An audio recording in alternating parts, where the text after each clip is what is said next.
afternoon to you watching us, and a warm welcome to this edition of the Citizens Chat Show on Civic Space TV. We're streaming on YouTube. I'm your host, Judith Atim, and it's always such a pleasure to have you join us on this important conversation. Today, we are dissecting the Electoral Commission supplementary budget and the creation of more polling stations, as we shall be discussing in depth. So we're delving into this decision by Parliament that has sent shockwaves across the country, which is the approval of a staggering supplementary budget of 8.1 trillion shillings. This single approval has ballooned the current financial year's budget from 72 trillion to 80 trillion shillings, give or take. We'll be discussing this, but I would like to also take this opportunity to welcome my panelists from my immediate left, Dr. Ojiambo, Head of the History Department at Kyambongo University. A warm welcome to the show, Dr. Ojiambo. Thank you, Judith, for inviting me here. Good afternoon, panelists and everybody here. Glad to be here. Thank you. And we're also joined by Mr. Joseph Ochieno, political commentator and UPC Idelogue. Fantastic gentleman. Always a pleasure to have you join us on the show, Joseph. Thank you for making me smile. Thank you for having me. Well, and a little later, we shall be joined by Dr. Sarah Bireete. Held up a little bit, but should be joining us just in a bit. So we're talking about the supplementary budget, of course, which Parliament has approved. It's now, they've approved a supplementary of 8.1 trillion, which has, of course, like I said, pushed our budget for the financial year quite high, from 72 trillion in June, July, to now over 80 trillion shillings. As you all know, a supplementary budget by its nature is for largely unforeseen and unavoidable expenditure. But what exactly is so unforeseen in what we've seen that requires 8.1 trillion shillings just 5 months after national budget was passed? And who benefits from this colossal injection of public funds? These are some of the questions we shall be grappling with. But tonight, in as much as we're looking at the supplementary budget, we are focusing on one of the most striking allocations within this budget. That is 460 billion shillings earmarked for the Electoral Commission. This is a huge sum meant for ballot papers, biometric voter systems, and perhaps more controversially, the creation of more than 15,000 additional polling stations. And this is all coming less than 2 months to the January 2026 general elections. So, my dear panelists, let's start with the issue of budget overview and fiscal responsibility. And I think I'll start with Dr. Ojiambo, just very quickly. When you look at this supplementary 8.1 trillion shillings, what does it tell us about our Parliament's oversight role and also the executive's adherence to public finance? Do you think our Parliament and our country is exercising financial prudence, or is this an act of financial indiscipline? Judith, if we blame Parliament here, we shall be pointing fingers. Our country, the first problem that befell it is the death of institutions. All institutions in our country are in abeyance. They have collapsed. Look at Parliament, look at the judiciary, look at education, look at health, look at presidency, and so on. Normally people focus on the president, but the presidency is dead. And the local government, that is the one which died long ago. So the death of institutions in a republic like Uganda just shows you that very many bad things happen and are bound to happen. Supplementary budget, this is not our first time to speak about it. It is a habit. Now, for NRM government, I think for them, they run government by supplementary budgets. Because for starters, this is just 5 months of implementation of a budget. It's just 5 months that we have finished. Those are 3 quarters and 2 months. 2, they are not coming to Parliament for approval so that they can now go and use this money. According to Musasizi, they were bringing this for ratification. they have already spent some of these monies, not all, but some of it has already been spent. For example, he talked about, and he called them unforeseen. But when you go into the details, all of them are things that had been planned for, had been financed in the budget properly according, because you see, for our budget these days, we finance activities. It's an activity-based budget. So you have an activity, you put money, and the output, you need to see the output the other side.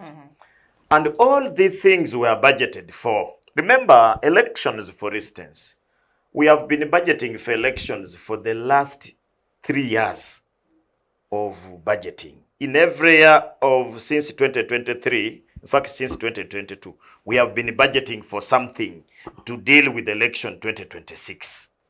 When you talk about road infrastructure, we have been budgeting for the roads for the last 3-4 years. So I don't think you need a supplementary budget. This is something you need a continuous budget. But as I've always said, the budget now is the easiest thing to steal. These days, when they are making a budget of the Republic of Uganda, every person is saying, you put for me this, you put for me this, you put for me this. And they say it very openly, even at the floor of parliament. So it is the best avenue of stealing. When Betty Kamya was talking about 10 billion, which goes, trillion, which goes every financial year to corruption, he was just talking about the money which we don't know about.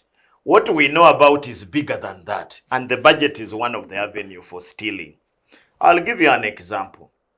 You cannot say that buying a vehicle or vehicles for the Prime Minister's office were unforeseen. And remember, it is almost the highest, 1.6 trillion. 1.6 trillion that buying vehicles for the Prime Minister's office was unforeseen. Vehicles cannot be foreseen. Did a bomb blast at the Prime Minister's office and all the vehicles which are there were burnt, or what happened to them? I know the Prime Minister has a vehicle, and if they have been monitoring the conditions, they should put that in the main budget. Because as we speak right now, the budgeting process, we are at the budget called circular number 1. I think now it's number 2 of budget 2026-2027. So why don't you put the Prime Minister's vehicle in the next budget? Because have somebody said that the Prime Minister's vehicle is going to explode? I will give you another example, Judith. They are saying that about 400 and something billion is going to speak about the conflict resolution in Apa forest. This Apa thing has been here, conflict has been on, and if they wanted to resolve the conflict, they should have planned for it and put in the budget. Now, Judith, that is not the problem. If you do a supplementary budget, I want to start from there to highlight the things. When you realize that you have money, extra money which was not catered for, extra money which was not catered for, and now you want to use that money on unavoidable and unforeseen situation that emerges. Now, in this case, how you should ask Judith yourself, how are they going to finance this supplementary budget? This is how they are going to finance the supplementary budget. As you have said, the supplementary budget, by the way, they presented 13 trillion. This is what managed to go through after a long hurdle. So the financing is like this. It is only about, there is what we call locally generated revenue or non-tax revenue. That one is not catering even 500 billion. It's less than 500 billion. Then tax revenue also about 300. So less than 1 trillion shilling is going to come from our own money. So how are we going to finance the supplementary budget? This is what should pay in a citizen, should pay in a person who is out there. Internal borrowing from commercial banks and all friends who lend us money, is going to cater for 3.5 trillion, almost 3.5 trillion. Then borrowing from outside is going to cater for 4.5 trillion. So we are borrowing this money to spend on things which, in my view, I think that they can wait. They would wait for the next budget. But for me, I think the government needs money to use in other things. So they put in place these projects. Like, for example, they are saying that 375 billion is going to Ginger Highway. This Ginger Highway has been, I've been quarreling about it here for the last 3 years. What is now so pressing that it must be done? And I want to assure you, Judith, this money is going to be released and Ginger Highway is going to remain the way it is or even worsen. They are saying that they want to deal with the seeds. They have created something in the Ministry of Agriculture where they want to deal with the seeds, and 1.6 trillion is going there. That is where you find a huge problem. Because it's not easy to even follow up and find out such a thing. In fact, scientists, and that's why you see the president these days promotes a lot of science, which is okay. If he promoted science and the science is seen, it's okay. But they have discovered that through that sloganeering of science, you can get a lot of money. Judith and the listeners, you just need to find out how much money has gone into the Kira Moto project, the Kira Moto in Jinja. You need to look at how much money has gone there and what is the output and how does that output help to improve the science and technology of vehicles in Uganda. I have always told you, last year there was a supplementary budget and 667 billion went to a certain Magola to do a virus, to do a vaccine for tick virus in Matuga or somewhere after Kawempe there. Who has followed up to tell us how far that that laboratory has reached? So me, I thought that they were just giving this money to Magola and then get it back, because I was telling you that if that money was given to the universities in Uganda, which I told members here that Makerere University, Kyambongo University, Barara University, all put together, their budget is not equal to 600 billion shillings. Dr. That's an interesting thing. You've actually expanded the conversation beyond the Electoral Commission budget. And when you were talking, I was actually looking at this front page of the Daily Monitor on Wednesday, because they had this really nice graphical breakdown that they've done. The front page was saying election-inspired supplementary. So the interesting thing is 565 billion shillings. The beneficiary is President Museveni. And the detail says classified expenditure, welfare, logistics, infrastructure, and special operations by the president. Then it goes to the Electoral Commission, 460 billion, money for ballot papers, as I mentioned earlier, biometric systems, and creation of 15,256 polling stations. Then 160 billion shillings, the beneficiary is State House. Again, classified expenditure requirements, okay? At the top for the president is already classified expenditure. State House also has classified expenditure requirements, wages for staff transferred from the Patriotism Department under the Office of the President to the State House. Then again, there is Ministry of Defense and Veteran Affairs getting 315 billion shillings. Again, there's a classified expenditure there. And election security, okay, Ministry of Defense. Capitalization of UPDF Mbuya Hospital, welfare and maintenance of equipment. So you already have 3 categories receiving classified.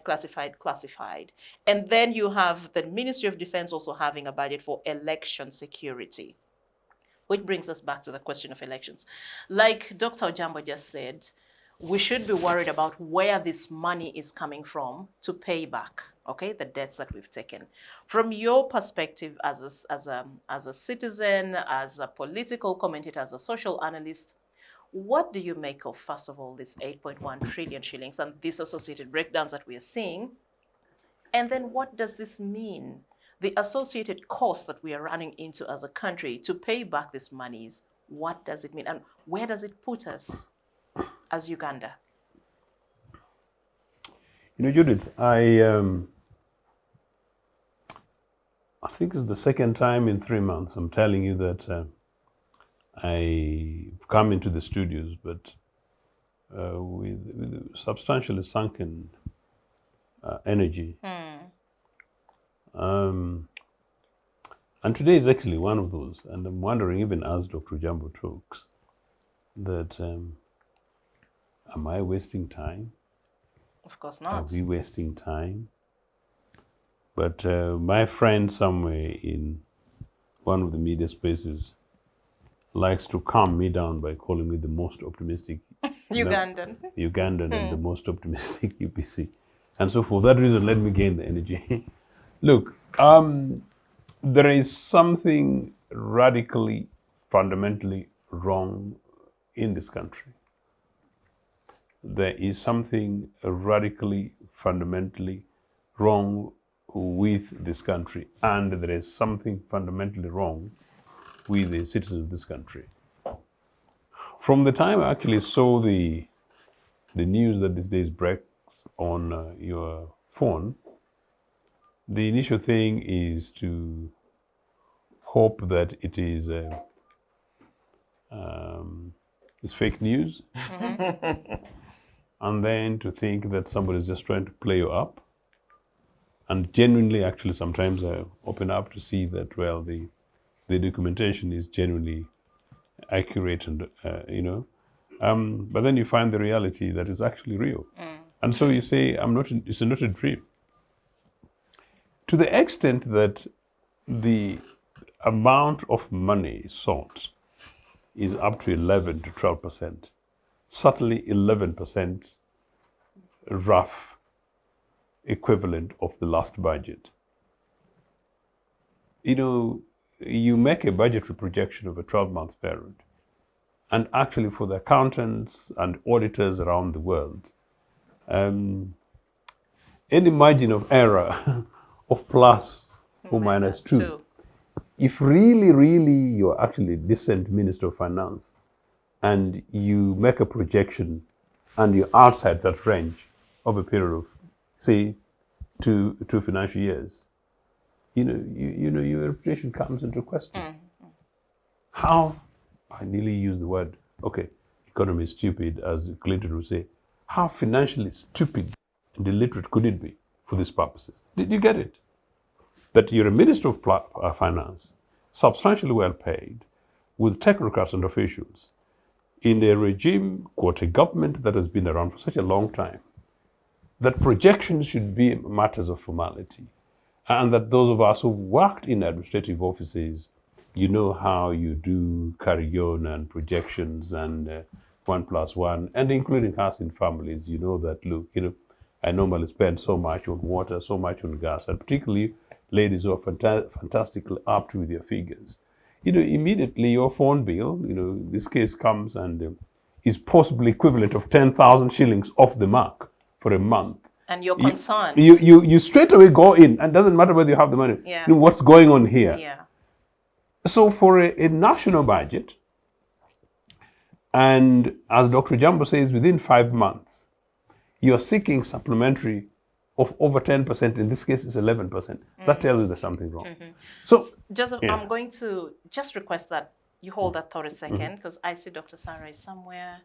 She looks really tired, standing, and I am feeling bad and guilty. So I'm going to request that we break off a little bit, and then we allow her settle in, and then we pick up from there, please. Okay. Thank It is you. okay. Thank you. It is okay. Well, so Sarah, you're welcome. Dr. Sarah Bireete, like I told you, she would be joining us. She was caught up a little bit. We're happy to have you on the show. Thank you. You look tired. And I'll be fine. But we do appreciate the sacrifice that you make to make time and be on the show. Yeah, thank you. So Joseph, let me give the mic to you again. Just pick up from where you stopped. I was asking you about, what this whole supplementary means, and the fact that, the process we're going to go through, like Dr. Ojiambo had highlighted, in paying back these monies. Just as I was saying, I suppose for the benefit of Sarah, who was coming in, that in an average budgeting process for any organization,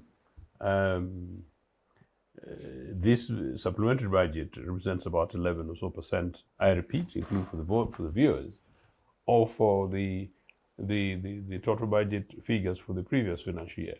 So if you're the accountant or the financial person at any organization, in this case, Minister of Finance, and at the end of the financial year, you get it so fundamentally wrong that the deficit is more than 2 to 3%, then you deserve to be sacked. But in a situation in which this is allegedly stable nation state, with a system that has been in place for over 40 years, and the Minister for Finance, who has been around for a very long time, with technocrats across, and that you carried the budgeting process, and within 5 months of tabling a budget, you seek for a supplementary budget equivalent to over 10% of your previous projection you're playing. So I think Ugandans are on their own. The Ugandan treasury is basically being used as a pool for a few individuals, and I think for Mr. Museveni, his regime, and others. So we Ugandans were basically a part of the accompaniment of the process. Because genuinely, that's what I was saying to you, Judith, that I feel, Joseph, I feel the really worst depressed, thing, yes. the worst thing is that the minister was deceiving in Parliament. He was saying that what he was presenting was representing 3%. When you look at said so? Yeah, he did. Ah. It is even, he was quoted verbatim. That he was presenting, it was really 3%? That it was representing 3% 3%. of the budget, because that is what the Constitution talks about. That one, if it is below 3%, you can even spend it and you come and just report to Parliament. But you cannot say, as I said earlier, the figure that was in the thing was 13 trillion. But when the committee cut it, it now ended to 8.1. Now, 8.1 cannot be 3% of 72 no. trillion. That's close to 10. That's actually close to No, 10%. actually, It's over 10. Not yet. It's 10. Yeah, because It's over 7.2 would, it's more than that. It's over 10. Yeah. He's right to say 11. in any case, I think Dr. Ojiambo has brought a point which I was going to conclude with. Oh, sorry. That but it's an important point, that not only is it an extraordinarily huge amount of money for which a minister should be sacked, and in which the officials responsible should be sacked, because these are public servants, and the permanent secretary should be very concerned, and the permanent secretary should be able to explain, do we have experts? Do we have economists? Do we have guys who do the figures and do projection for us in Ministry of Finance and in Bank of Uganda? Do we generally have? Do we have them, Sarah? That's what Ugandans, you think we lament here. This is serious business. It's because our money. But part of the other thing is, in any case, this is money that we're going to beg for from abroad. Extra burden in terms of extensions, in terms of budget deficit. But then number two, which is now the point Dr. Ojiambo raises, not only is it hugely off the mark, but actually it's hugely outside the 3% acceptable by, in this case, the law. We have debated this. In fact, I think 3 or so years ago, I even sat with a young member of parliament who promised me that, Joseph, we are going to kill this thing about the 3% thing because the state is using it. A young NRM member of parliament, I think I'm going to follow him up later today to say what happened. They said they're actually going to review this, and sir, I think you remember the young person, I think it was focused on parliament discussion, They were saying that, well, we need to check this because they recognize the state is misusing this. Now, 3% extreme. When has the state ever come with 1%? Simply because it has been said no minimum 3%, you know, but they permanently come with 3%. So I'm trying to tell you that, well, Ugandans are basically being hoodwinked. These guys are basically just playing with us. But then number two, then of course, number three, the point that Judith raised. If then you go into the details, it's for elections. Surely, elections, which is a circular seasonal thing after every 5 years, and for the financial year leading to that, and for not 2 months, Judith, 6 weeks to those elections, you do a financial, and you do a supplementary, you begin to look for money 6 weeks to the elections, a contested elections in which all candidates have been nominating, presidential candidates have been campaigning for more than 1 month, you know, parliamentary elections and campaigns of such. So who's fooling who? Who's hoodwinking who in the Republic of Uganda? Let alone, of course, now when you go into the details of those related requirements. And then, of course, beyond that, the other things that you refer to in terms of supplementary, or rather in terms of classified figures for the supplementary budget. But on the classified again, why would we? I was not even looking specifically because I'm tired of referring to them. The classified in terms of President's Office, classified in terms of State House. But this classified for the Ministry of Defense. Where do we need extra emergency resources for Ministry of Defense, meaning for soldiers, to participate in the election process? When we've been campaigning, Civic Space Television and related networks have been campaigning that we want to remove soldiers away from our election processes. Even the very least, possibly if they had even said that the money was supplementary to complement the police force, in order to make a case that maybe the police on this occasion felt slightly underfunded. It would be an easier one for us to complain about, but sort of to understand. So if I see the violence that has been meted against the opposition, particularly targeting NUP in the last few weeks, if I see the language that comes from some of our colleagues and friends in the other political camp, I am not surprised that to think, as some people maybe think, that part of this process is a preparation to whip more Ugandans and to make it very difficult for us to predict not only the election outcome, but to possibly take away the hopes and expectations that we're going to have a free and fair, open elections in the next few weeks, especially as I was talking to a journalist yesterday, and who was talking also to a member of parliament from within Buganda sub-region, and in whose constituency there is a military detach, and one of the places where allegedly there is a new polling station with several thousands numbers for registered electors here within. What are we saying?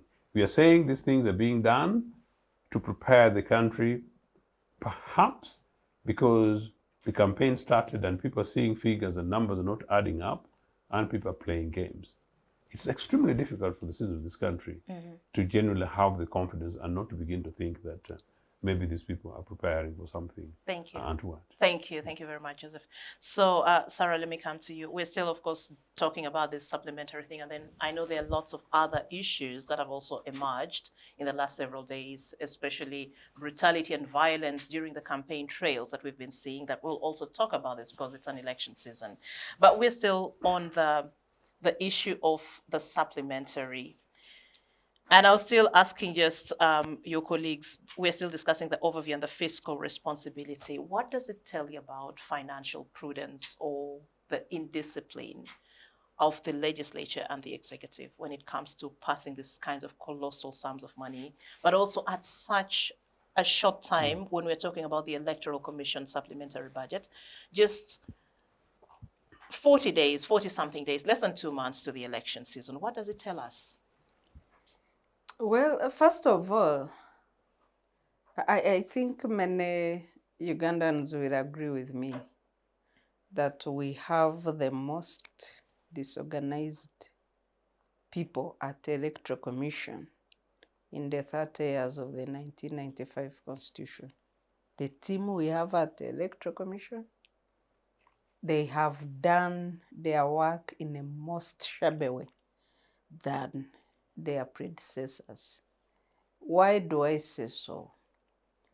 When you launch an electoral roadmap in 2023, you do voter registration and upgrade.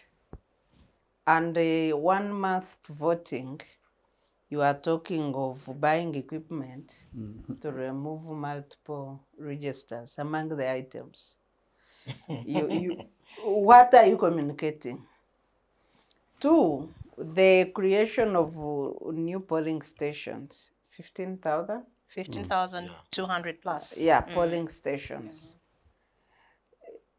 I was on a show on UBC with the Justice Biabakama, and he did declare that he chose to use expired data of 2014 census for preparation of elections. We told him that that's basically bungling the elections. In statistics, any data that is 10% old is expired. A lot of things have changed. Nobody can rely on it. 10 years old, 10%, yeah. Nobody can even rely on it to write a simple newspaper story. And then here you are relying on expired data to organize an exercise for people to exercise their sovereign rights. We told him that is dead data. So part of this panicking is because Electoral Commission chose to use dead data in their first planning, which was deliberate. Because how do you demarcate polling stations where you are supposed to demarcate according to numbers and you are basing on a 10-year-old data, dead on arrival? And indeed, they have failed. What grants did he give? I have said that they're the most shabby team in my analysis. So I don't need a ground. They are shabby, and I think they are just gambling. They don't know what they are doing. So when you look at the creation of polling stations, and I watched part of the press conference yesterday by the Electoral Commission. They are what, including his illegal declaration, threatening voters or persecuting voters.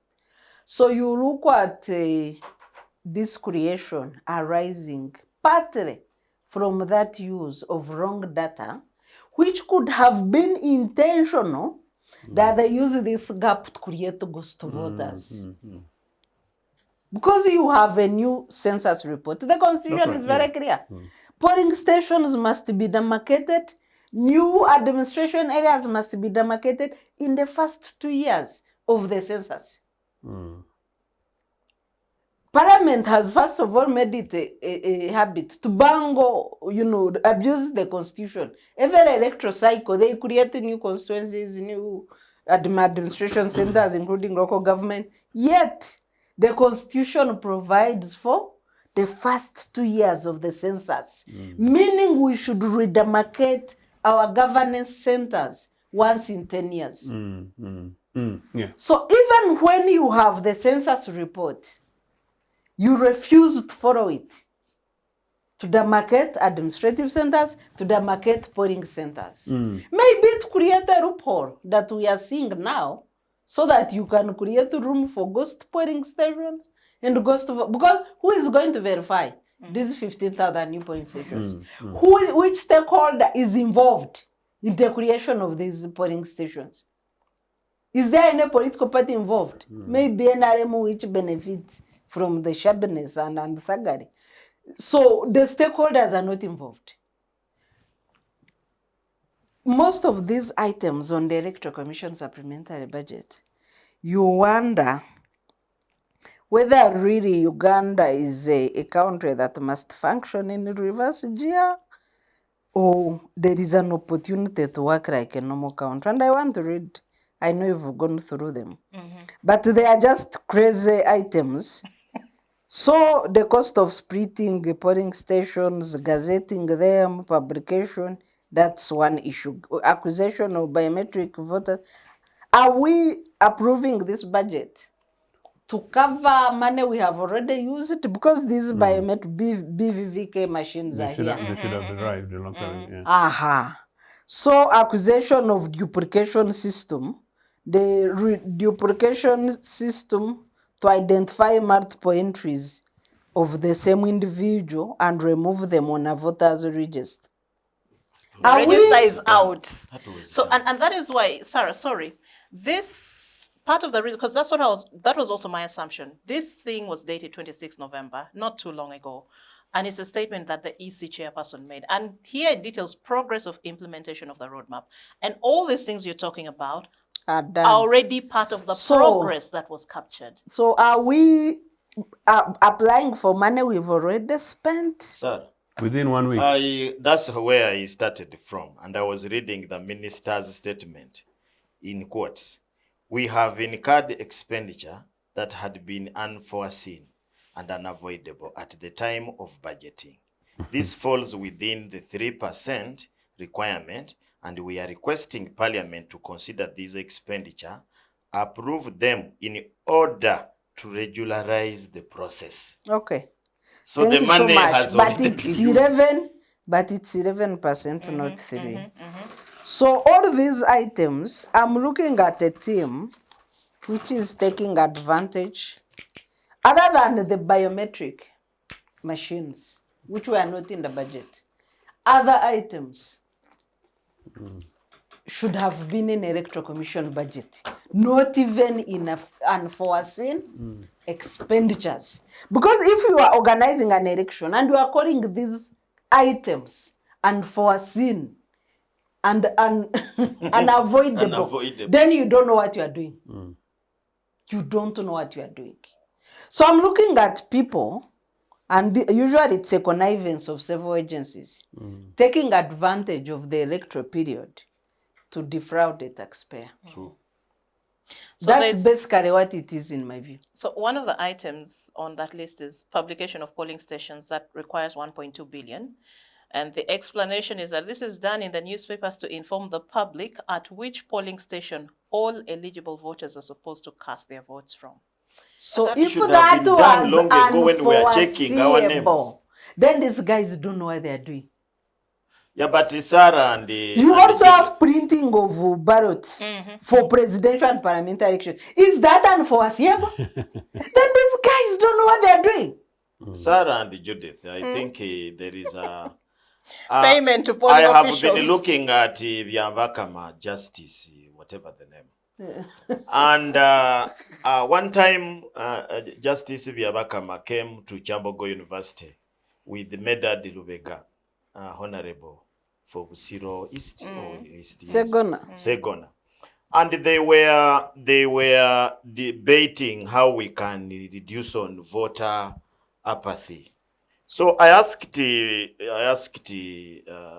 one of them a question. I asked Medad Segona that you have been complaining that the chairperson of the Electoral Commission has been unqualified, according to you, and you really wanted somebody of equivalent of a justice or a judge of the High Court. Now the president has not only given you that judge, he has given you a justice of Court of Appeal. And in my later, you see, for us sometimes academicians, we ask questions and answer them before you even answer. I told him that you are going to receive a shock of your life. Because I had read the biography of Justice Vyambakama, from where he had been, from when he was in Masindi, and later he came to Kampala here, he went to which office, DPP office, and what up to where he is. And I don't think he has been a good public servant.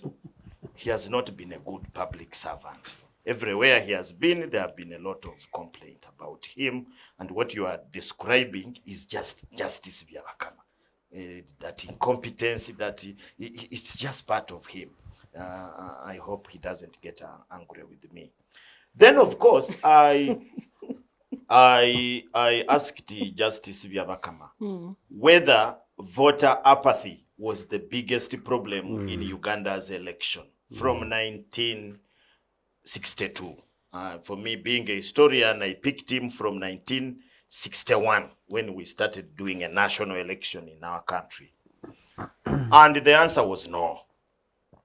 The answer has been the contestation in Uganda has not been that the people who are supposed to vote have not voted, but the people voting and they think that the one they have announced is not the one who has won. That has been the contestation. Of course, in 1962, it was not so much. In 1980, it was. In 1996, it was. In 2001, it was. 2001 up to 2016, they even went to court over that issue. And it was not that people are not voting. No. So when you look at Justice Byabakama, it's just like any other, if anybody has been in a soap making industry, is the easiest place to work because you already have what they call a katiba.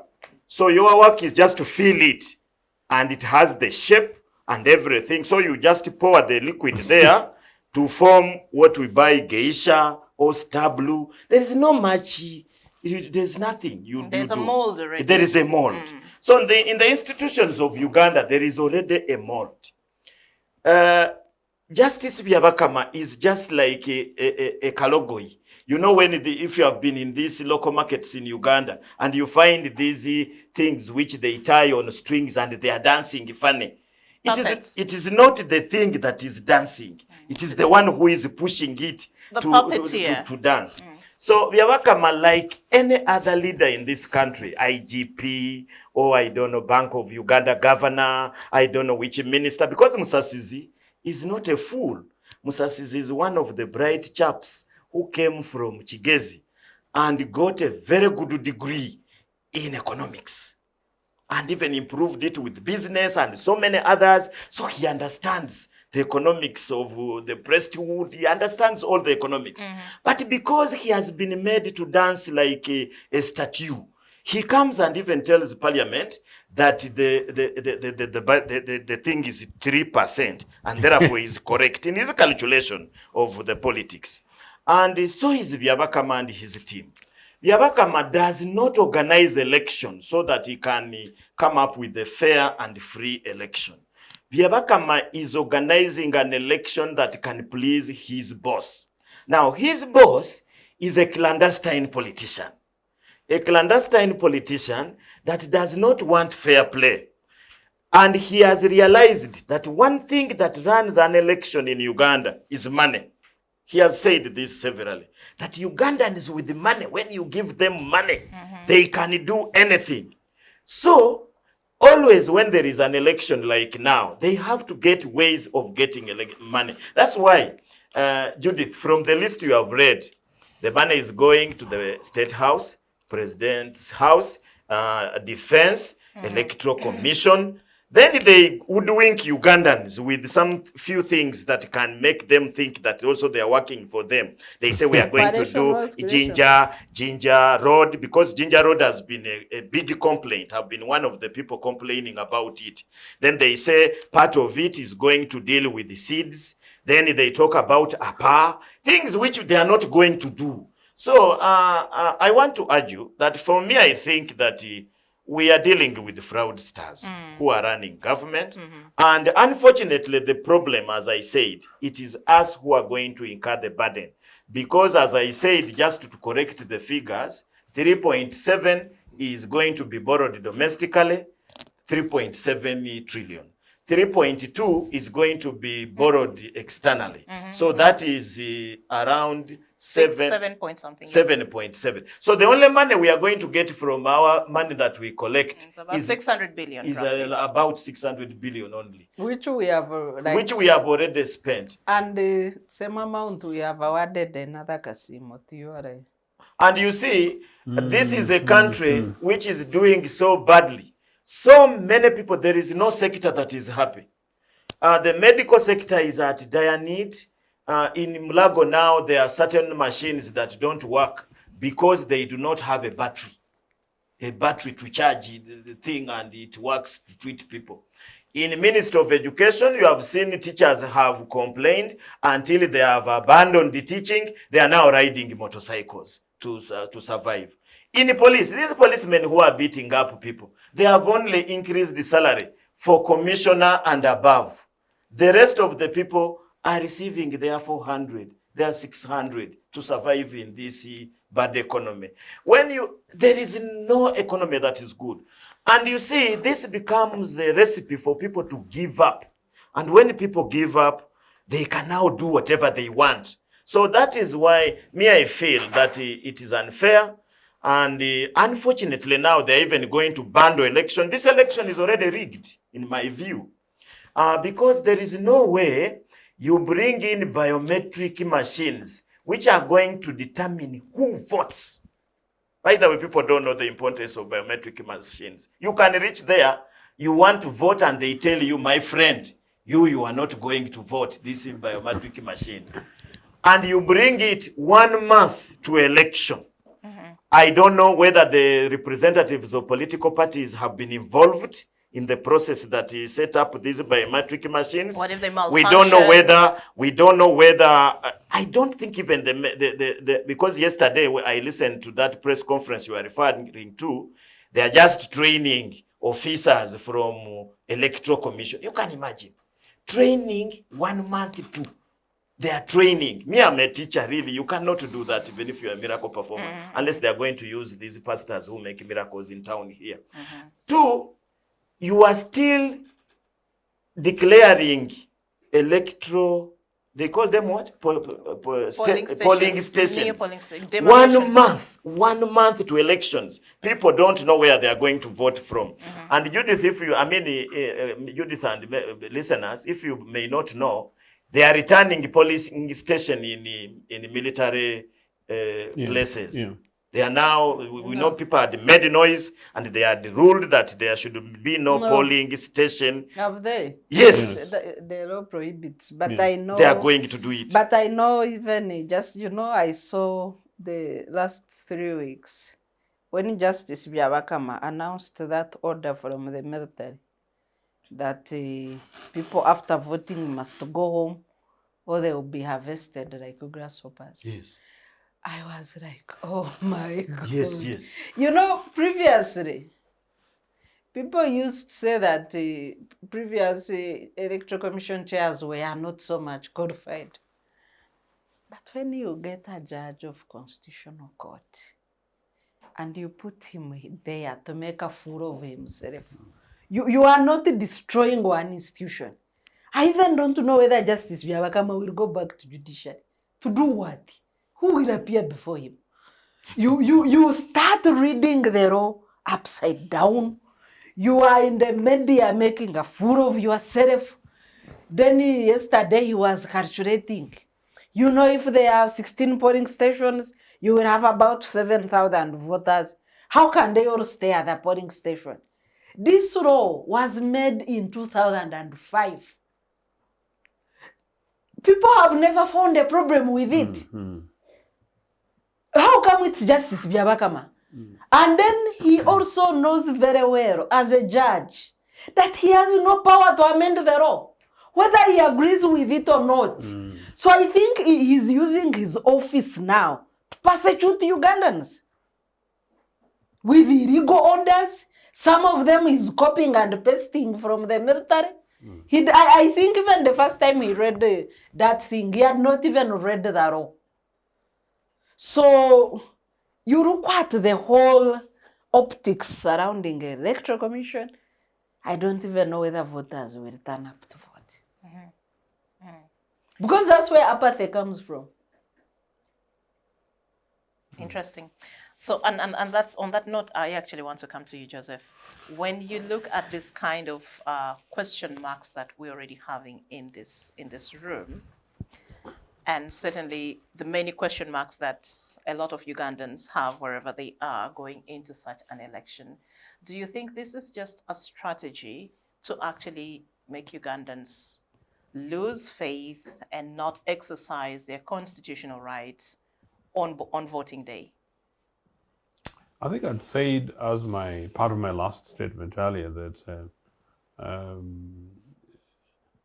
Ochieno the optimist is very far from this reality that possibly it's basically designed. In fact, I was trying to suggest it's possibly designed to do just that.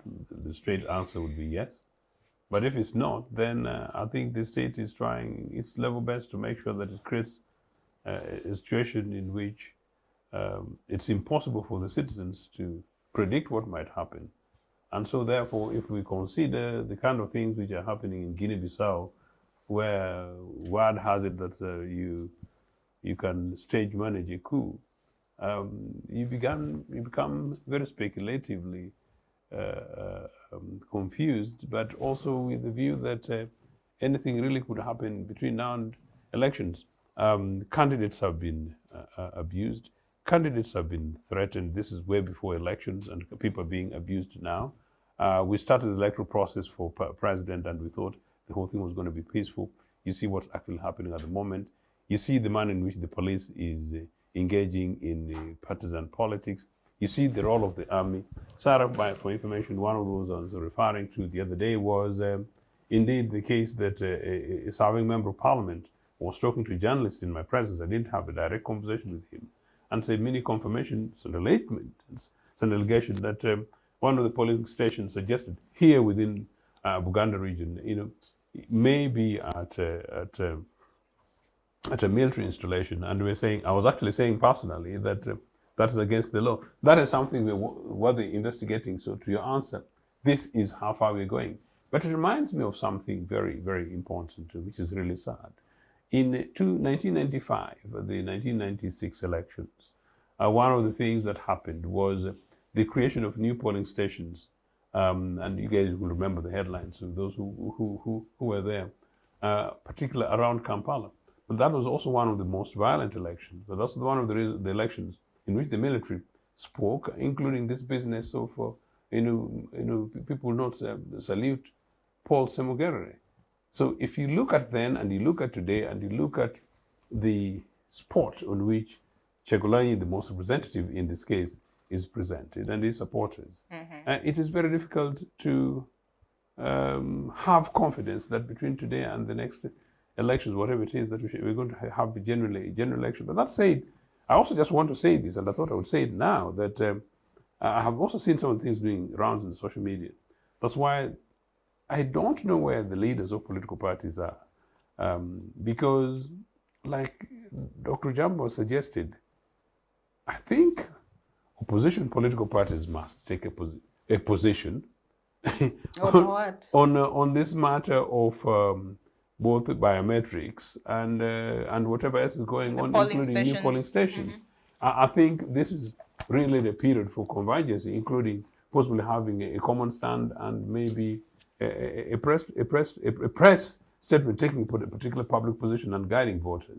Side by side with that must be this nonsense about the fact that citizens should not be at their polling stations to guard their votes, sing to their candidates, have expectations, have hope, dance and sing, and perhaps outcompete one another in those spaces. These are open, natural spaces once every 5 years, and I don't see, like Sarah says, I don't know when it was hell and war. I have participated and have gone in. In fact, the last election, ironically, even when I wasn't a candidate, I went with young members of my family, and we spent 40 minutes as people were counting these votes, and I went back. In any case, actually, my presence was another fun for people. And this is, you talk here, and then you talk the counting, and people come, and it's a happy moment for people. So you turn polling stations what? Who told you that polling stations are Kabamba? Henry. Polling station is not Kabamba. Polling stations are not military installations at all. But the other thing is also that the checking, sorry, before I might forget this, this biometrics, Judith, and I know my colleagues are raised, but we need to be very specific about it. At this time, we don't know whether these equipments work or not. Dr. Ojiambo hinted, in the normal setting, you should expect political party leaders and representatives to be availed and shown this. Candidates, of course, now at the stage of candidates, to be availed and shown this. Civil society leaders to be availed and shown this, because they're critical elements in this thing. And the fourth media, meaning the journalists. There is another critical element. Since they're talking about punching our people off polling stations, we don't know at this stage how long it takes one elector to go and test this. It's talking about figures. For the verification. For the verification. Yes. We don't know thus far. So if it hasn't been tested, you don't know that a polling station like Mahanga Primary School polling station in Nagongera, which is the largest in my constituency, suppose it is the electors have now gone to 2,000, for argument's sake, but it's a bigger number. Suppose it's 1,500. And How long will it take you to verify? That hasn't been tested. Yes. And nobody can explain that. And citizens ought to know. In the unlikely event that that does not work, what is? It hasn't been explained. Yes. So what's wrong with these guys, man? Thank you, Joseph. Just very quickly, Sarah, then we take a break. Yeah, sure.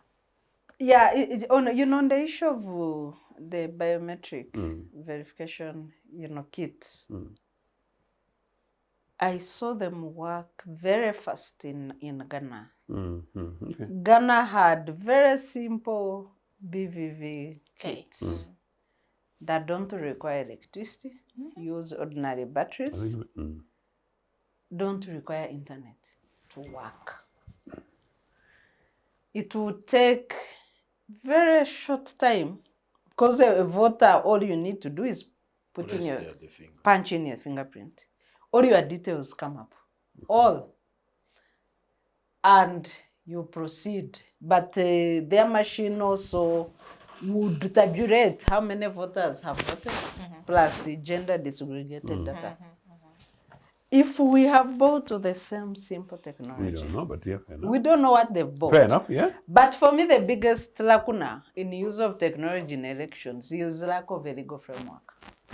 The Supreme Court in 2016, in the Amama Mbaba's case, did order that we need a legal framework governing use of technology. We do not even have regulations governing use of technology in our elections. So in that case, that recommendation came from the failure of Electoral Commission to retrieve voter data.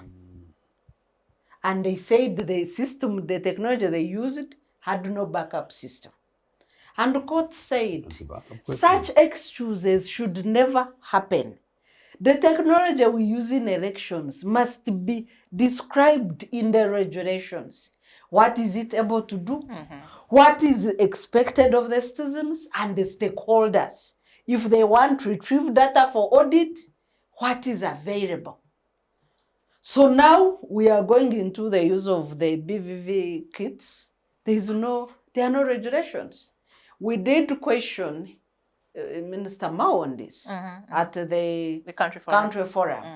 In that forum also, June this year. July 3rd. Both the Electoral Commission and the minister told us that the budget for Electoral Commission was fully funded in July 3rd. Yeah, actually, that's right. Yes. Yeah. So what's the need of this supplementary budget? Because both the spokesperson and they are on record on this Civic Space TV, because we are doing the live stream. Yes. They said the Electoral Commission budget was fully funded on 3rd July. So what is it that citizens are seeing? Is it just thuggery? Two, he did mention the use of these kits, and we reminded him that the Supreme Court recommendation of regulations for use of technology has never been complied with. And here we are, 1 month to elections. Maybe somebody needs to run Supreme Court for contempt over this. Thank you. Thank you very much. Let's now take a break and then we return and continue with this conversation. But of course, we shall also be delving into other issues that we're seeing emerging in this campaign trail, especially the use of force, violence, brutality by security forces against supporters of candidates. We've also seen cases of death happening recently. So we'll be talking about the election and the electoral or campaign environment as we're counting down to the 2026 elections. Just stay with us. Digital rights are those human rights and legal rights that allow individuals to access, use, create, and publish digital media or to access and use computers, other electronic devices, and telecommunication networks. Digital rights include a right to freedom of expression, information and communication through technology, a right to privacy and data protection, a right to credit for personal works, a right to universal and equal digital access, a right to identity, a right to anonymity, a right to be forgotten, and a right for protection of minors, among others.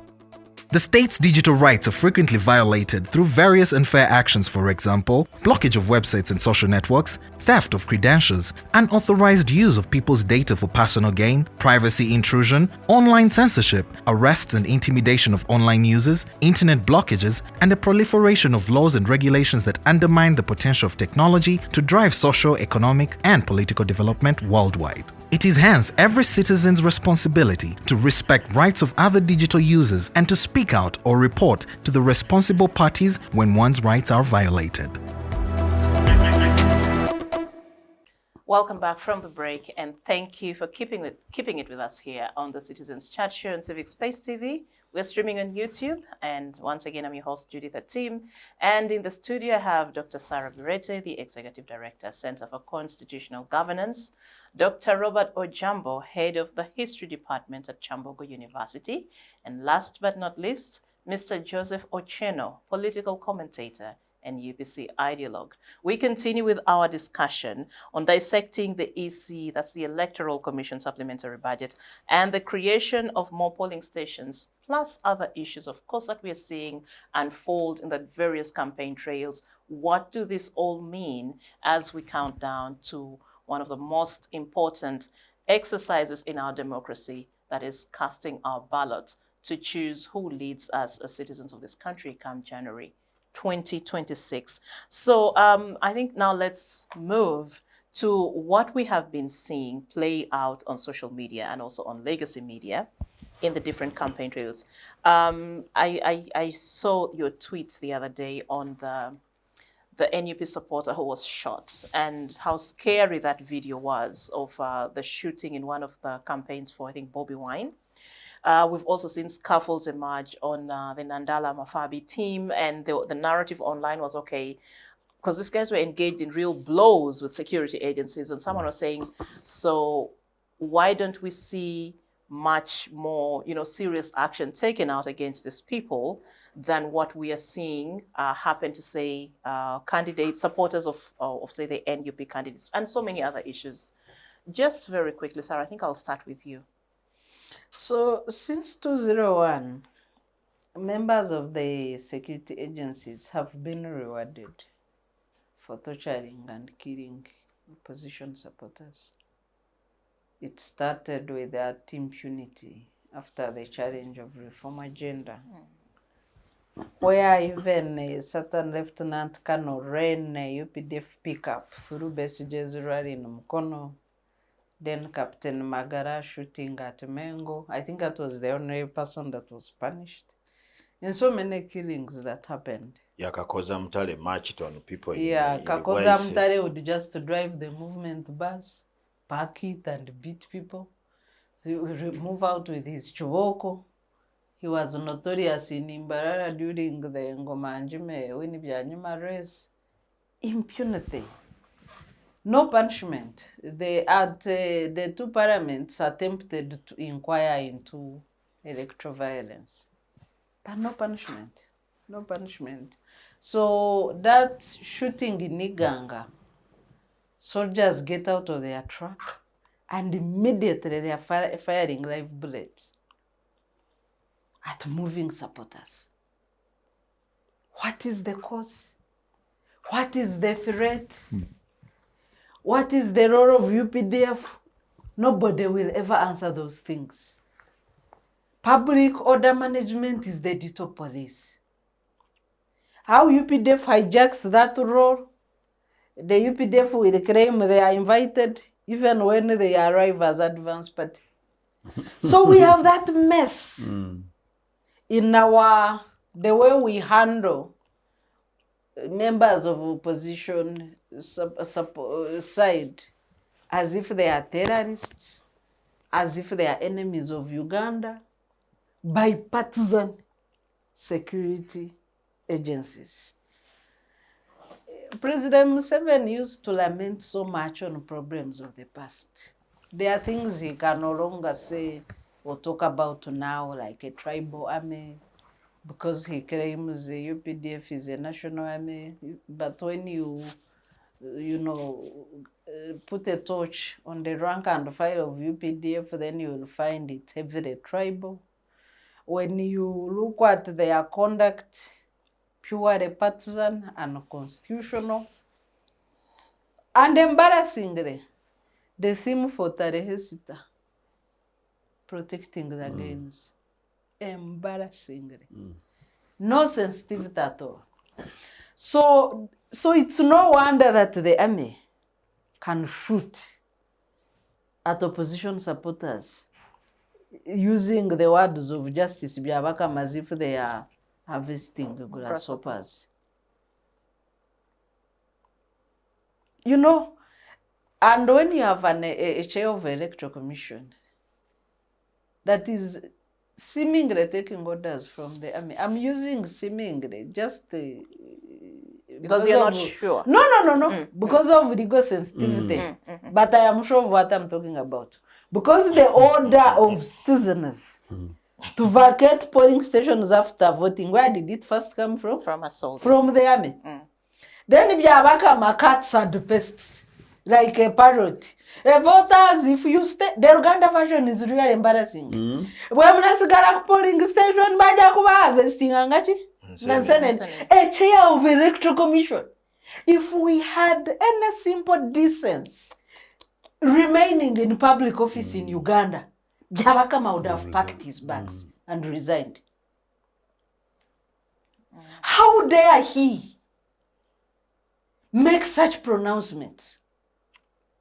How dare he go against the electoral laws in this country? And then you masquerade as a chair of the Electoral Commission. When you are abusing electoral laws in this country. So who will protect people going for rallies if you have a chair who is endorsing the brutality that civilians are actually receiving? Actually, if you watch closely the Electoral Commission, you need to divert yourself again. The electoral process, it's like watching an abusive cartoon for children, where the army says, then, So who will protect people? Have you even heard the statement of the Electoral Commission? It was instead condemning victims. There is nowhere they condemn use of excessive force. I want to talk about dogs. I saw the head of police the other day, and unfortunately, and I don't know what kind of bad coincidence this is. They come from the same region, Bunyoro. So you have one Munyoro saying this, another Munyoro saying that, and then I don't even know how that happened. So you have Byakagaba, IGP, defending use of dogs to bite people going for rallies. Like, what kind of crazy country are we living in? Then on the other hand, you will have another Byabakama. Hey, Bajakoba Yoranga Senene. So where should you citizens run? Yeah, I think let me stop there. It's distressing again, and I can see the look on Joseph's face. Perhaps Dr. Ojiambo is not as little less distressed than the rest. You can only be stressed if you don't know the history of NRA. But if you are aware of the history of NRA and its leader, you just know, you see a script which is just following the writer's idea. NRA came from a political contestation, but it had started as Fronasa. In real terms, Fronasa was some sort of a guerrilla group movement where people would sneak out of the country. They began training in Mozambique, they began training in Tanzania, and the government was not able to apprehend them and do what we do these days. So that guerrilla movement, we were deceived that they were disbanded after the march to Kampala and removed the Amin, but they were not. So they just went in election in 1980 as a precursor for their plan which had been hatched. And when they were in Luero, when they came together with other people, Lule and the other people, they now said, remember, NRM was Lule's party, Yusuf Lule's party. So they merged with Lule, but Fronasa now call itself NRA. From that time to date, NRA has always had two wings, the political wing and the military wing. So whenever they go for an election, and the first election they organized was 1996, after a very long time of preparing the constitution, woodwinking people. I've always told people that 1995 constitution was just woodwinking people. But they knew where the power was. The power was in the military. That's why you see there is Army Council and whatever, and then the UPDF Act, which tries to sanitize the whole thing. But people who died are still members of the high the Army Council and so on. I think now there are about 4 who are still living. But they are still, even the ones who died are still members of the Army Council. I don't know whether they discuss in spirit. So when you see soldiers beating people on street, there has been, even in the training, if you tried to go to Chankwanzi or these places where they train soldiers, they are trained that they are there to defend NRM. They are trained, and therefore that's the ideology. And the singing, if it was UPDF, there was no way in training people would be singing songs of NRM. So they are a military wing of NRM. So if you contest against NRM, it means you are contesting against the military. And I don't want to restrict it to UPDF. These days, there is a thin line between Uganda police and the UPDF. When you go to a police station, you find a policeman seated here and an army man seated where Sarah is seated. And in most cases, it is the army man ordering the policeman what to do. At the police station, you need to move around. Me, I normally go there just to see how the things happen. So we don't know who is commanding who. You may be blaming Biakagaba, but you see the CDF last year said he was the head of all the armed groups in Uganda. He was As a militia? No, he said they are all under the CDF police, and there was a police officer who was disagreeing with him. I don't want to mention him on air. And he said, I will come and pick you.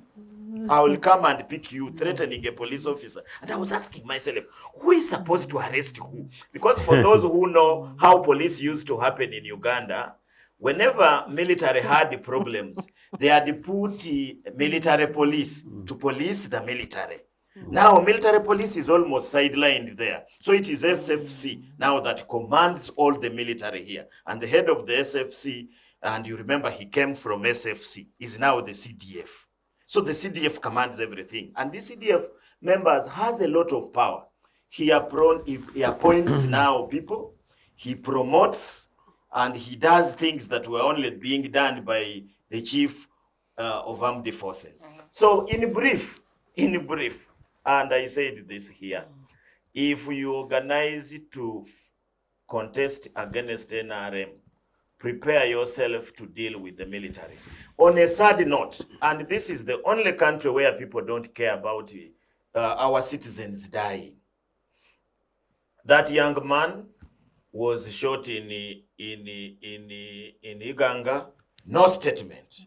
Government did not give any statement. Not even the Electoral Commission gave a statement. And the Electoral Commission is not only supposed to give statements, but they have the powers to punish anybody who makes something which is not correct during the electoral process. Because even the police which participates in election is answerable to the chairman Electoral Commission, because right now he's the one in charge. In Mbarara, a van ran on a young man who also is lifeless now, and many people were beaten. You need to ask anybody who went to Mbarara. Oh my God. People were not We only saw the videos in and fact, women beating. undressed. Beating is an understatement. We are tortured. People were tortured and dressed, put in sacks and dragged down as if they are charcoal. Even, by the way, charcoal, you can't even drag charcoal because it will get spoiled. But people were put in sacks and dragged. No statement, not from Minister of Internal Affairs, not from Minister of Security, not from Chairperson Human Rights Commission, not from anybody. It's business as usual. Now, very recently, as Bobby Wine was going to Luero, a big following of vehicles, army vehicles, were escorting him, which was good. Maybe they were guarding the next president of the Republic of Uganda. We may not know. Maybe the military has more information than us. But what surprised me, amidst them were border young men who were also going to the same direction. This man was shown on TV. He just directs a vehicle to a border rider and he knocks the guy down and he busts the head of a young man. Aye. Yes. Aye. And the man dies there and the others fall down and there is confusion. He did not even stop. He did not even stop to see what was happening. I was watching this on TV live, a TV thing. And I was saying, now this young man, what has he done? What has he done to be killed? Even if he had shot the president, I don't think he didn't deserve he such didn't an deserve ending. that. Even if he had burnt the Bank of Uganda, I don't think he deserved to be crushed like that. Even if he had attacked the Bombo installation where there is nuclear power, I don't think that is what he deserved. And now the government is telling us that these young people who support NUP, who support so and so, but this has not only been NUP. During those days, it used to be against FDC and the other members. So you cannot say it is NUP. How do you want them to behave? Yesterday, I know in Buganda here, they normally bury very quickly. It is only in my place where they take weeks. I think this young man was either buried yesterday or today. Now, what should people talk at that funeral? That the government is very nice. It is stepping on people. It is protecting its gains. This young man, if he has a son or a daughter who is young, maybe 2 years, how are they going to explain to him or her the death of his father? And that young man should go and, this young girl should go and pick a yellow t-shirt and put on and say, NRM has protected our gain. I've argued that whatever police does or is doing in election is just radicalizing the country, dangerous for us. But two, it discourages any sane person to join politics. And if you leave politics to only the people they are describing, this country has described from president to the lowest person. They say that people who support opposition parties are hooligans. And therefore, they can be given to dogs to be mimed. The last time I saw dogs jumping on somebody was when I was studying history and they were describing the apartheid fights in South Africa. That's the last time That's what I had watched. And by the way, these tanks, these military tanks that you see here, have all been imported from South Africa. They were the tanks that were pouring on water on people during the fights against apartheid. So for me, I think, and I want to end by requesting that government is expected to do right things because they have the mandate of the people to govern this country, the president of this country. You can be looking for votes to be president for 50 years. But if the things that are happening continue to happen, I may not be the one, but my student is going to write about you very harshly. Thank you. And that's an interesting thing, looking at the violence or the resistance to voices of dissent, right from FDC to now NUP. Of course, under this current regime, I'm not going to beyond 1986 or beyond 1990s. And I want to come to you on this note.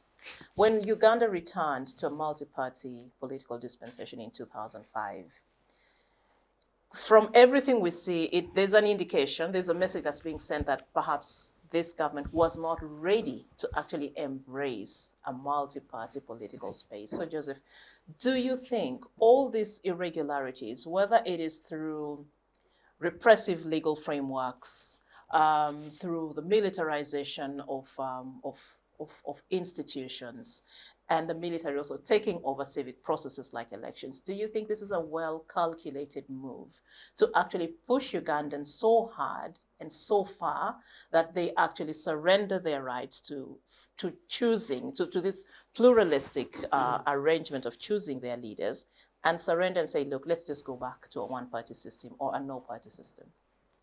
I do not think so. I know so. It's a matter of a fact that NRA had never intended anything else but to capture power by all forces necessary and use any means and every means necessary to justify its presence and to control and occupy the state and apply its resources fully to the benefit of themselves and to extend that within the region, control the sub-region as they do, play the Bachweze Empire as they do, and seek to... Be careful, Joseph. No, I'm saying very deliberately. No. Yeah, I know. Bachweze are killing the children in Ichuruhud.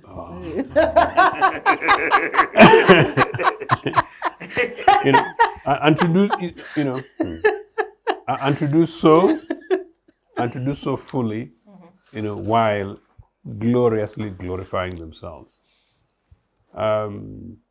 Really from way beyond, and maybe starting with the Fronasa narrative. But next to that is actually that, as Comrade Ojiambo talks about FDC, the early stages of this, and not wanting to take it away from NRA. Remember that part of the earliest violences were those of a journalism student, Igenyi, killed in front of Uganda House. By then I was still in exile. And I was there. This is how these things, Kampora, pushed away people off the streets and the scare.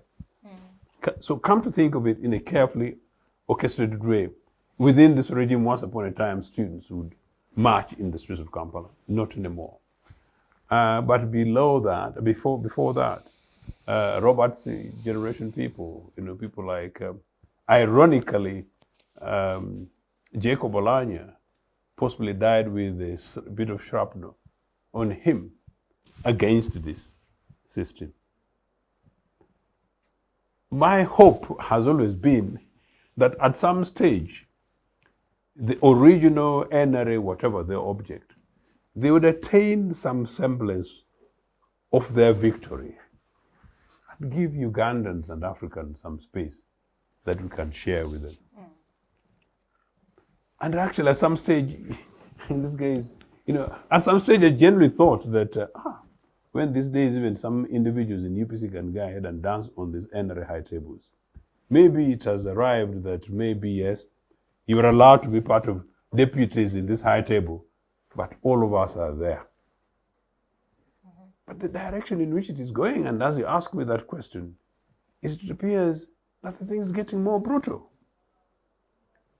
And so the Bachwezi dynamics that Sarah is talking about in Barara, in terms, because you guys, I was saying to another program, I don't know whether it was able to repeat it, that me, I do God, but number two, me, I'm a sport boy, and people don't know me outside some of the guys who see me on screen. Me, I've never fought. I've never fought since a kid battling over football, 2, 3, 4, 5, 6, 7. Okay, 3, 4, 5. No, I genuinely don't do violence. So for me, I fear watching camera tricks, as my niece says. Camera tricks where there's a television, people boxing. I don't watch boxing, That's how bad I fear. I don't like the thing. No, it's possibly worse. It's possibly worse. So then you move on to a situation in which you bring in snakes. That's how funny I am. I think I told you in the program when I was talking. For me, even what are the toy snakes. Even though Dr. Jamba, I remember saying that now I know. I get disorganized completely. But me, I'm boasting about my spirituality because snakes in association with the negative dark spirits. Forces, yes. But then side by side with that, the next thing I don't like are dogs. And again, we say that, I don't know whether they discussed this on this program last week, but I think let's repeat to emphasize this point. That those police dogs, that some Ugandan citizen unleashes dogs to a human being, that is criminally devilish. And the last time we saw, Dr. Jambo was younger than me. I was a primary school student watching these things happening in apartheid South Africa, unleashed onto African students, in Africa, including Sharpeville 6. Some of these things, Judith, have informed my political discourse and convictions until today. And so I wonder, Sarah, I was going to say, ICC, people were mentioning ICC and Tanzania. I don't know what's wrong with our Ugandan authorities. And these guys are watching, and I know they follow this program. A number of people gave us assurances. Just way back 1 month ago, they say, hi, Joseph and you and Sarah Bireete, we told you, you're expecting war, but now you've got nothing to say because this electoral process is peaceful. And we're boasting here. That, yes. For the first time, yes, our voices are being heard. We also now want medals, for advocacy. Does it come before the storm? It's sort of not what I'm seeing. And, guys, it's genuinely worrying. And it's worrying me because I'm using too much I here. Please understand it. I've been part of the advocacy, for pluralism.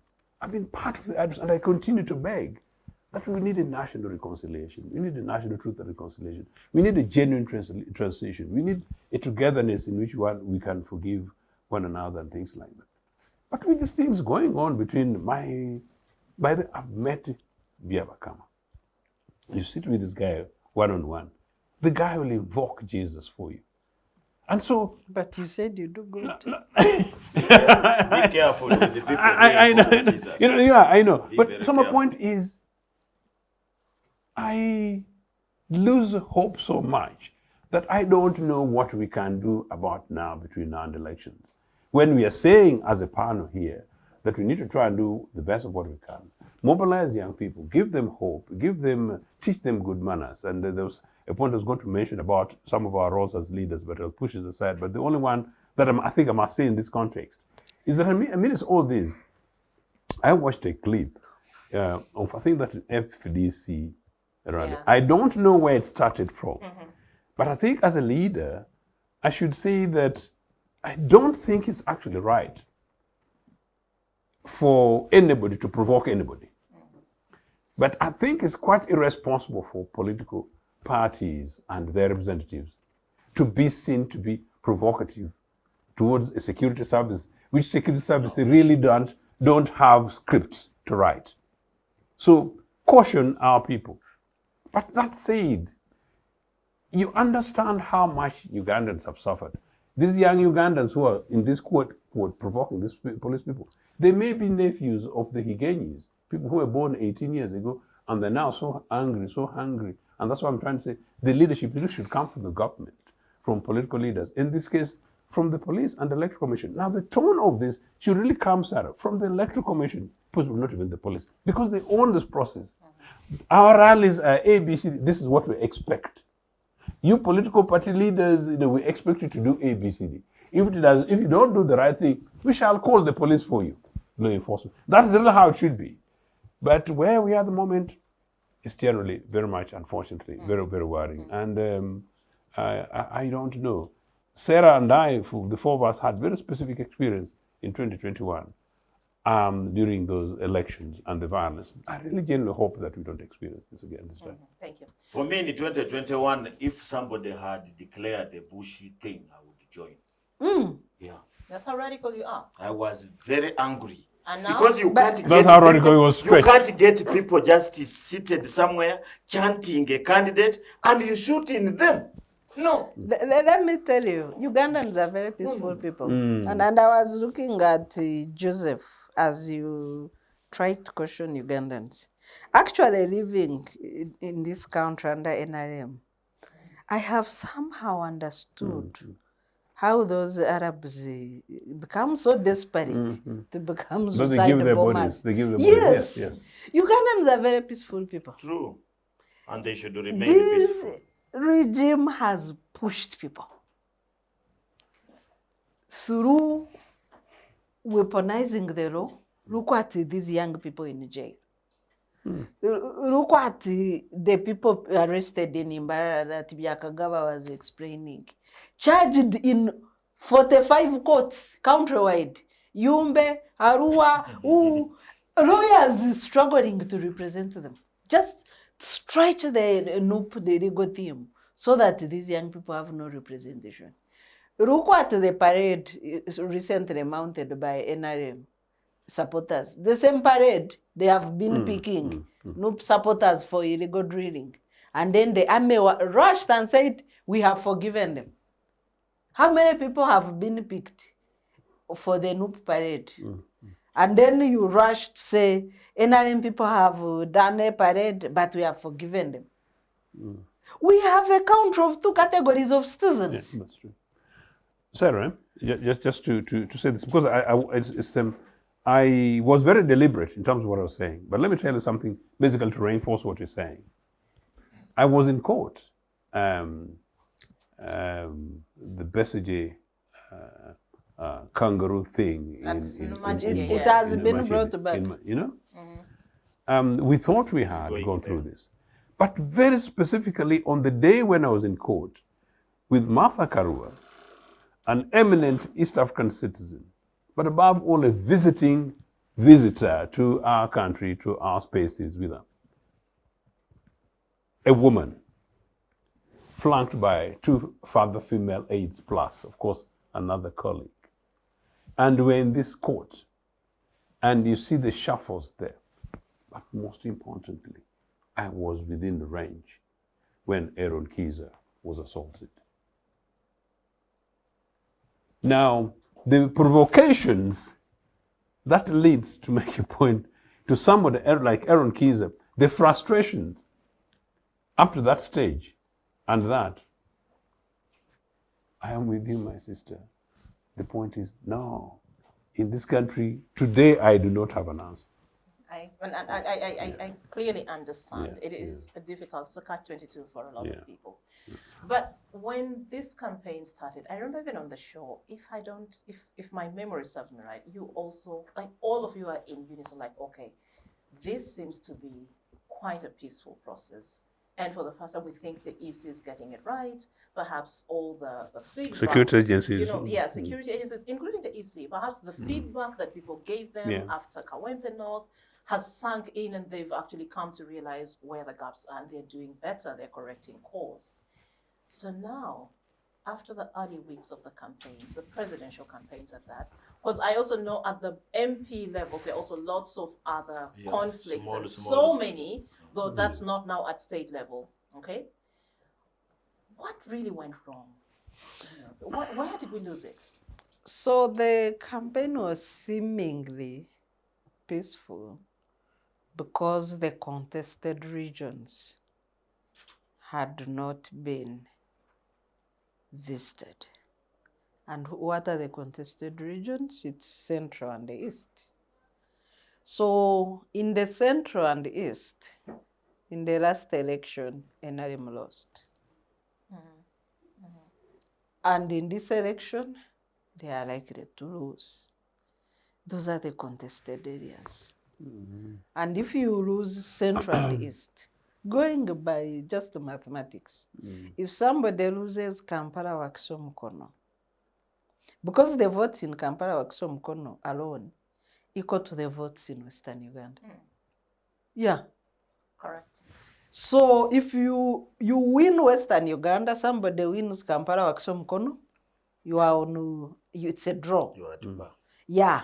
So the next biggest voting areas is Masaka, that Masaka region. Greater Buganda. Greater Buganda. Of course, NRM can't win it. If they win it, it will be a miracle. And then the next biggest area is Central Busoga. Busoga, yeah. So it becomes tight. It becomes tight. That's why people are shooting children in Busoga, because those are children really. Which ideally would then provoke even more anger, and you would assume that's a counterproductive strategy that hurts even the chances of the other party. Judith, you need to understand the psychology of abusers in our security. Look at the Kawempe Bobo and rally. They tear gassed immediately after the first rally. They tear gassed people. And they deployed dogs to make sure the other people are watching, because they are televised live. Watch and go home. Maybe you don't need to wait. Because what this regime avoids creating momentum. So campaigning in Buganda and Busoga would create momentum for opposition. And then because the numbers, it's on an equilibrium, it's a balance. Then the people in the West will say, our candidate maybe has already lost. Then in the North, they will say, but we wanted to associate with victory. Why are we associating with the loser? Then you lose the election. So that's what they are preventing, that momentum. So expect more brutality in these areas, but also you look at observation and how now we are discussing the Byabakama Byakagawa dynamics. Look at what the Byabakama's commission is doing. A prominent women observation, election observation group was told, because they've been accredited, but when they put details of areas to observe, so they wrote Kampala and Wakiso. Officials at the Electoral Commission told them, remove Kampala and Wakiso. So Electoral Commission does not want transparency around elections in Kampala and Wakiso. And you people should watch out for that. That's quite telling. Although we have just about 10 minutes to go, so it means we have to also be winding up. Yes, because psychologist Sarah Bireete really made a good use there of those minutes, and it sunk in my head. The dynamics, yes. Yes, and I see Dr. Ojiambo is also still reflecting. I'm thinking on the psychological warfare that is actually being, that Ugandans are being subjected to in this political season. Yeah, it is not a new thing. It's not a new thing.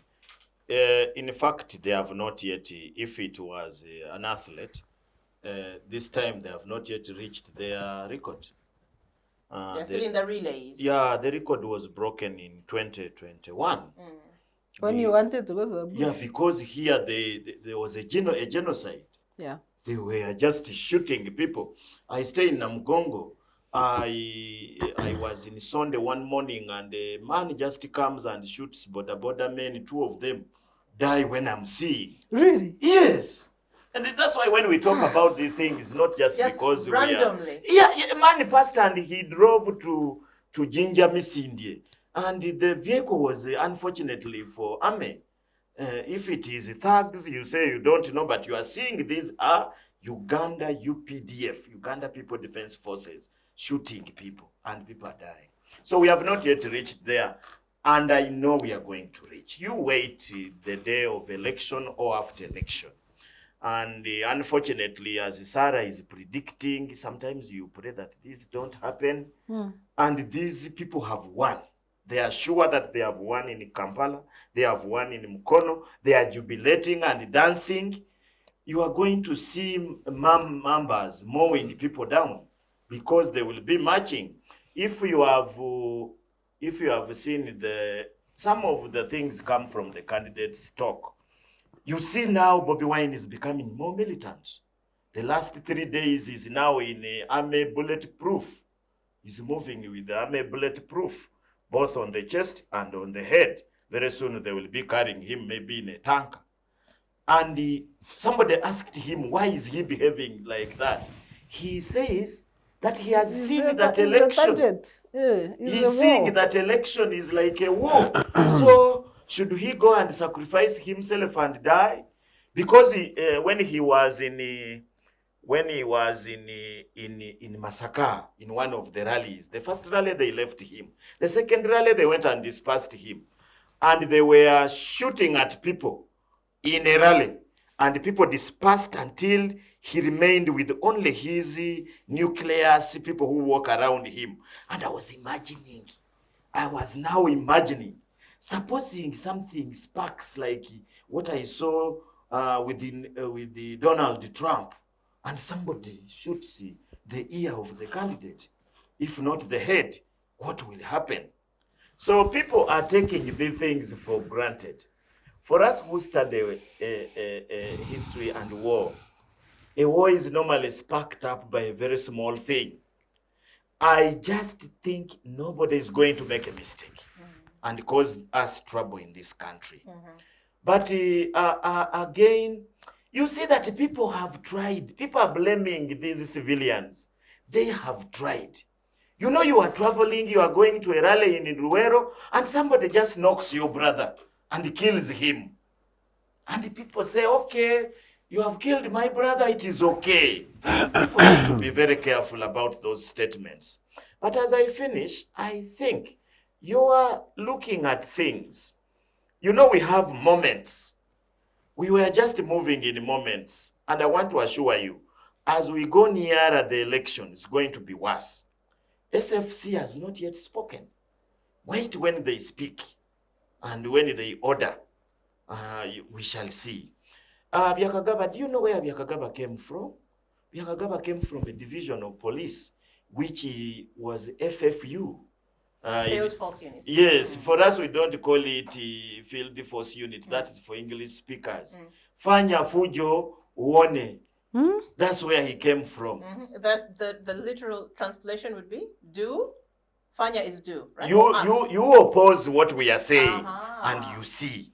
That black police uniform, I don't normally like them. I cannot give any one of them a lift because of that FFU. Because it was copied from Kenya. Those guys who used to beat up people during Moi.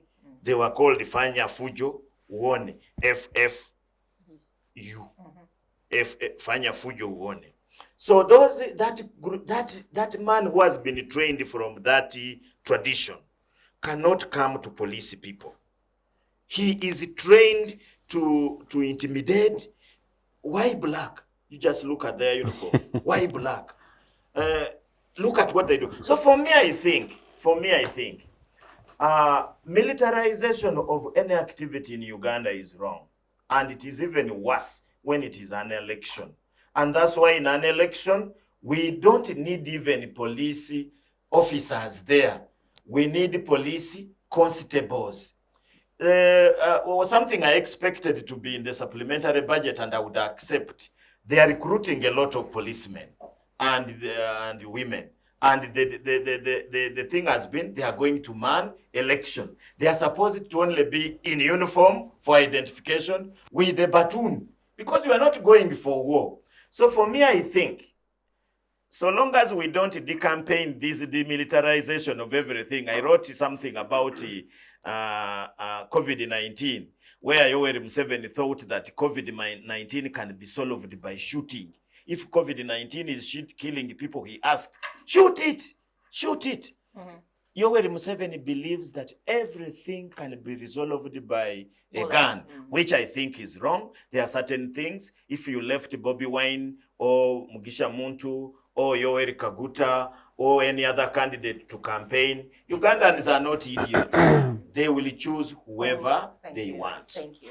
And lastly, Joseph, clearly from these conversations and from what we see play out in real life, the number of Ugandans who are largely, say, on the side of the opposition, regardless of the camp, seem to be constantly swimming against these high political tides. And despite everything, we still see people turn up and so on. But do you think, when all is said and done, the will of the people, and I'm not just talking about elections, I'm even talking about beyond elections, the spirit of this multi-party dispensation, do you think the will of the people will prevail at some point in time or not? In future, but not not before Mr. Museveni retires, and not before we're able to get a transition administration, and not before we get another leader who comes in to create within an enabling environment in which Uganda is able to have a conversation, agree to disagree, heal and genuinely recognize that this tiny little republic belongs to all of us. Until then, I really don't see it happening. And for that reason, I suggest that for now, I basically just urge political party leaders, all political party leaders, to urgently converge on a conversation about what's going on.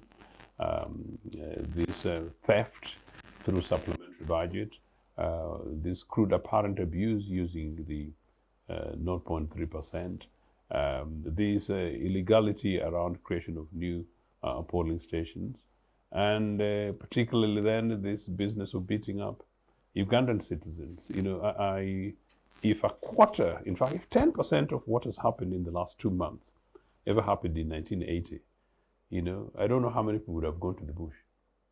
Because I don't think these guys, Mr. Museveni, I don't think Mr. Museveni can count today 1% of what has happened within the last 12 months under NRA, leading to his going to the bush in 1980. So it's really shame on him.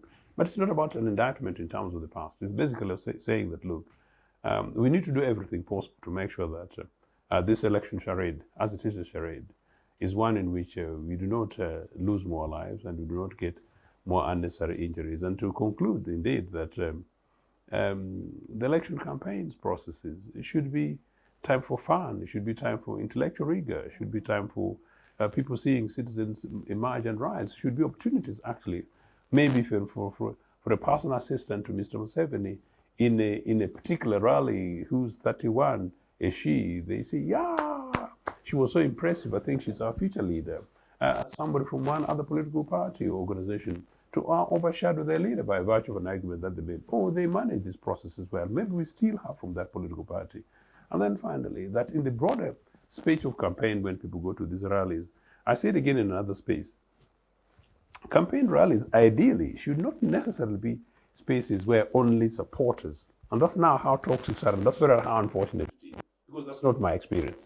You know, that actually if a rally takes place in which Gregory Mugishamuntu is addressing, ideally it should not necessarily be that only ANT people go. We want to go and listen to the candidate, because there you go to listen, to concretize your position, maybe to get persuaded, maybe to switch off, sometimes maybe just to go ahead and have another day off, or some people to go ahead and show off their tiny little new shirts, and some other ladies to be, so, no, it's that space. You know, another day and another time out, and then you go, and then you get swing, and then you get swing voters, and you go home. That is what electoral process is.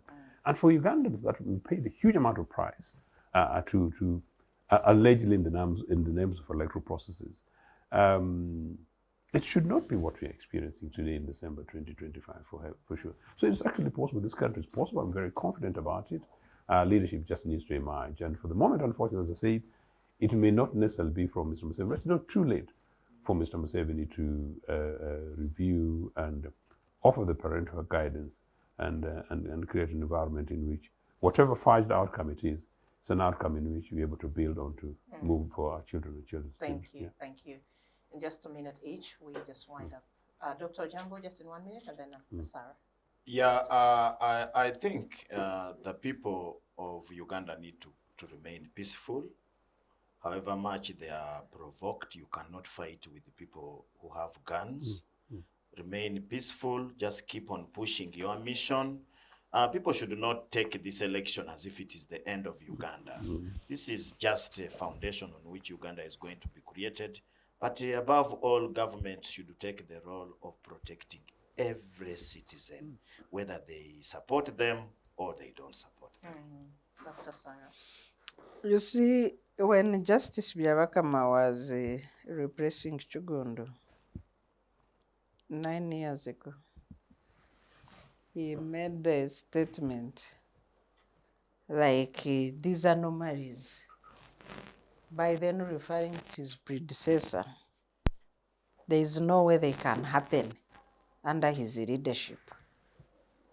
By then referring to a failure to deliver, and I'm watching his video here 8 years ago, after he was confirmed by Parliament. Like there is no way he would do a shabby election. He did promise Ugandans that we can forget these things like shabby supplementary budget, violence, not doing things the right way. He promised a credible, free and fair election. In 2021, he hid behind COVID. Maybe his incompetence, maybe his failure. I don't even know what his problem is. But 2021 was a very bad election, largely attributed to COVID. So what's the difference today? There is no COVID. What has changed? For us as civil society, in 2021, our colleagues were arrested while observing elections that we were accredited to do. Immediately after releasing the first statement on observation of elections, apparently on the orders of the Vice Chair of the Electoral Commission, Aisha something. Lubega. Yes. So even the legal principal office of the Electoral Commission, who tried to work with the police to clarify that civil society had been accredited, was threatened with the expulsion from Electoral Commission. Come this election, of course, Justice Byabakama, as usual, feigned ignorance. He didn't know what was happening. There's a time in 2021 when media asked him, and then he said, I don't watch TV. My DSTV is off. You remember that? Yes. And then people were like, really? So the same thing, same approach. So this time around, they did not just wait to arrest the civil society. He blocked them from day one from participating in elections. So when you have an election where there is no voter education, I don't know whether any of you have seen it, already it is a sham. When you have an election where you yourself, you are undermining electoral laws, like that illegal order threatening voters, what should citizens expect? So where will Justice Byabakama hide this time? There is no COVID. So let's wait and see if he can deliver a better election than his predecessors, like he promised 8 years ago. Wow, thank you. Thank you very much, Dr. Sarah Bireete, Dr. Robert Ojiambo, and Mr. Joseph Ochieno for your contributions and perspectives on our conversation today, dissecting the Electoral Commission supplementary budget and the creation of more polling stations, plus other issues that are emerging in the campaign trail. My name is Judith Atim. I'm your host. Thank you very much for watching. And also drop us a comment in the comment section. And if you haven't already, please do subscribe and also follow us on our various social media channels. That's this channel, YouTube. Follow us on X. Find us on Facebook and also on other platforms. You can also get us on Instagram. Thank you very much for your time. The Citizens Chat Show returns next week, same time. Until then, bye-bye.